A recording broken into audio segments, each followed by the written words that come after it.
Assalamu alaikum. Welcome back to a very special edition on the 7th of October. And we're calling it the price of freedom. We all know the devastation that's happened in Gaza, that's escalated since the 7th of October 2023. And I had the privilege of visiting Egypt in November with this amazing organization called the Quds Foundation, witnessing firsthand some of the assistance that they've provided to that's much needed assistance that was provided to our brothers and sisters in Gaza. With me now in studio, joining me is Sheikh Shahid Esau. Assalamu alaikum. Wa alaikum assalam wa rahmatullahi wa barakatuh, Brother Luqman and our viewers of Hilaal TV, mashallah. Jazakallah so much, Sheikh, for coming in to studio. The Quds Foundation has been assisting Gaza for a number of years.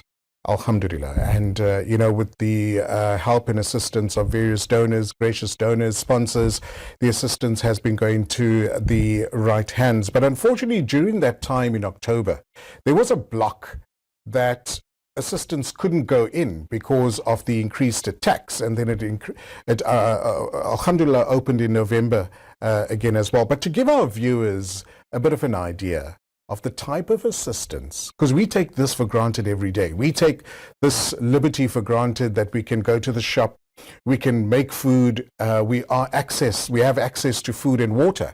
But to give our viewers and to paint that picture of the need and the extent that was needed in Gaza, would you kindly do this for us? Bismillah ar-Rahman ar-Rahim, alhamdulillah, wa salatu wa sallam rasulillahi sallallahu alayhi wa sallam. Brother Luqman, it is actually a very desperate situation that we have in Gaza in particular, in terms of the blockade that is there and the siege, which means all the borders are actually closed. And when we had the 7th of October happening, the borders were closed and nothing was allowed to come in or out. Mm-hmm. And so when the situation, of course, became more aggravated and deteriorated more and more, it means that a very limited amount of trucks were allowed. At one stage, no trucks were allowed. Mm. We even put money into buying and purchasing goods in Egypt, loaded trucks, send the trucks to the border at Rafah. And the trucks had to wait and wait and wait. And there were so many trucks. And of course, there was an appeal from international organizations, from the UN, that the borders must be open, aid must be sent into those desperate people that are without food, without water and shelter, etc. Mm-hmm. Unfortunately, it fell on deaf ears, and the impunity just continued, and the bombing just continued. And when aid went in, it was extremely limited aid and could not even suffice for those who were in need of actually the help. So even today, not enough aid is being sent in, is being blocked. And of course, we know that the Zionist state of Israel is trying to control all the borders, in fact also the Rafah border, which is a border actually between Egypt and between Gaza. Right.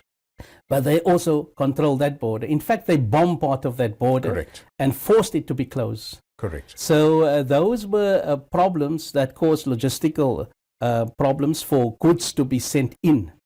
And of course, we know that the infrastructure, most of the infrastructure were bombed and people were displaced. Absolutely. At this moment, we're looking at more than 2 million people out of the 2.3 million people are displaced. Correct. They are moving all the time. There is no safe zones. They speak about it. There is absolutely no safe zones. We know that the bombing has been indiscriminate. Even the refugee shelters where people are in tents have been bombed. Correct. So Gaza is a prison where you can't get out, and the Zionist Israeli regime is bombing the people within this prison where they cannot get out. So this is the very sad situation, and we know that the situation has been identified by the International Court of Justice as plausible genocide. And all the factors, you look at it, applies in a situation of genocide. And they should be more aware of what are the issues in genocide, because they got a history of genocide and the Holocaust.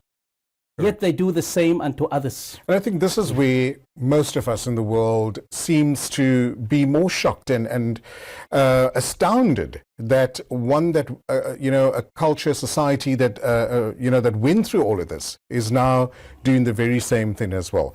Sheikh, since the 7th of October, most of the world has come together to support and highlight the atrocities in Gaza. However, there were a lot of countries, people that were not really that interested in supporting and highlighting the cause for our brothers and sisters in Gaza. What is your message to them? I think today we have a challenge of the nation states when national interests trump justice and human rights, and people are not prepared to stand up because they will be sanctioned in some way or the other, or they will lose some benefits or the other. So it's all about their own interests and their country's interests, particularly the governments of those countries. We see the different situation on the ground from the masses of the people, where the world has all come in support of Palestine and understand the situation. So normal lay people have taken up that banner and also the struggle, and they have been protesting and marching all over the world and putting pressure on those companies that are supplying, of course, Israel with weapons and other things. So they've been putting pressure in the different, particularly in America and Germany and France and the UK. They are all part of this, where they are complicit in the genocide that is happening in Gaza in particular. Absolutely. So yes, to the world, we are extremely happy about the ground swell that is happening from people on the ground understanding the situation. But it's extremely unfortunate to know that governments and people that speaks about liberty and freedom and equality and human rights, it's become a big farce and bigotry in this world. Double standards at its best. Of course. And this is the sad part, is that when people stand up and want to fight in the name of liberty and want to demand justice and want to interfere in countries that they find there is some atrocities happening. When atrocities of this nature happens and it's not serving their interests, they tend to ignore it. So human life is less important to them. Some are more human than others. Some are more equal than others. And this is the sad situation. Where is the justice in this world? Absolutely. Being in South Africa, being an organization that's based in South Africa but has many ties around the world, how difficult was it for the organization to provide assistance during that October-November period? Did you have to link up with other organizations? Did you have people on the ground already that could take humanitarian aid into Gaza? Alhamdulillah, I think the Quds Foundation is established now for 20 years that we are working, and consistently we've been working with the Palestinians and supporting all the projects in the country, particularly Gaza, but we have also projects in the refugee camps in Beirut. We also support in the West Bank. We support in the 1948 area, which is in the Jerusalem area itself. And then, of course, Gaza has become the most desperate area where most of our resources are now focused on Gaza because of the crisis that we have. So over the years, we have always supported, and particularly the orphans and widows, and the high unemployment. Just the high unemployment and the youth that are without work, etc. There's such a situation that they need help all the time. Of course. I mean, if the minimum unemployment is 50%, it's even higher in Gaza. So we have those serious challenges which impact on the quality of life of families and the, just the standard of living that they have to endure. So we've been sending in aid in different form, whether it is food, whether it is the Qurban that has gone in, whether it is the Eid clothes that we send. We even send toys for the children.